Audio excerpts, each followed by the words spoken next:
आता पाहूया लोकसभेच्या रणसंग्रामासंदर्भातल्या टॉप 9 बातम्या। नवनीत राणा अमरावतीतून 4 तारखेला उमेदवारी अर्ज दाखल करणार। देवेंद्र फडणवीस, चंद्रशेखर बावनकुळे उपस्थित राहणार। 7 किंवा 8 तारखेला शहा प्रचार सभेला येण्याची शक्यता। पंतप्रधान मोदी सरकारी पैशातून प्रचार करत आहेत। मोदींच्या दौऱ्याचा खर्च भाजपने करायला हवा। सरकारी पैशातून खर्च होत असेल तर हे आचारसंहितेचं उल्लंघन, राऊतांची टीका।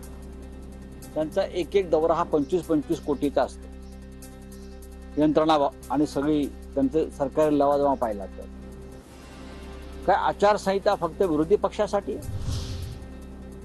राऊतांनी आचारसंहितेचे नियम समजून घ्यावे, मग टीका करावी। सरपंच पदाची निवडणूकही न लढलेले राऊत आचारसंहितेवर बोलतात, हा मोठा विनोद। नितेश राणेंचं प्रत्युत्तर।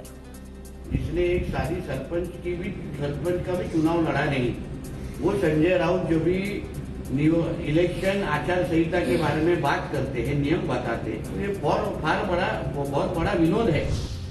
लोकसभा निवडणुकांच्या पार्श्वभूमीवर मोदी राज्यात जवळपास 10 सभा घेणार असल्याची माहिती। लवकरच सभांच्या तारखा जाहीर होणार। शहा, योगी आदित्यनाथांच्या देखील सभा होणार।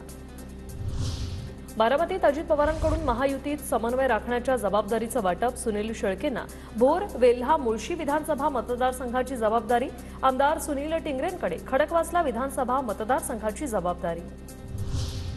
यवतमाळमध्ये महाविकास आघाडीत नाराजी नाट्य। पवार गटाचे संदीप बाजोरिया राहणार प्रचारापासून दूर। मतभेद विसरलो होतो पण आमचे काही अस्तित्वच नाही, बाजोरियांनी व्यक्त केली खंत।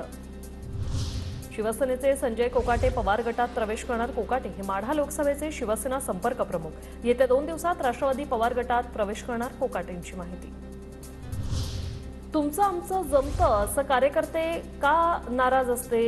शिवसेना आमदार चंद्रकांत पाटलांनी रक्षा खडसेंना खडसावलं। खडसेंना विरोध नव्हता, मात्र त्यांच्याकडूनच विरोधाची सुरुवात, चंद्रकांत पाटलांचं वक्तव्य। छत्रपती संभाजीनगरमध्ये अंबादास दानवे, चंद्रकांत खैरे यांच्या नेतृत्वात मवियाची समन्वय बैठक। लोकसभा निवडणुकीच्या नियोजनाकरता ही बैठक।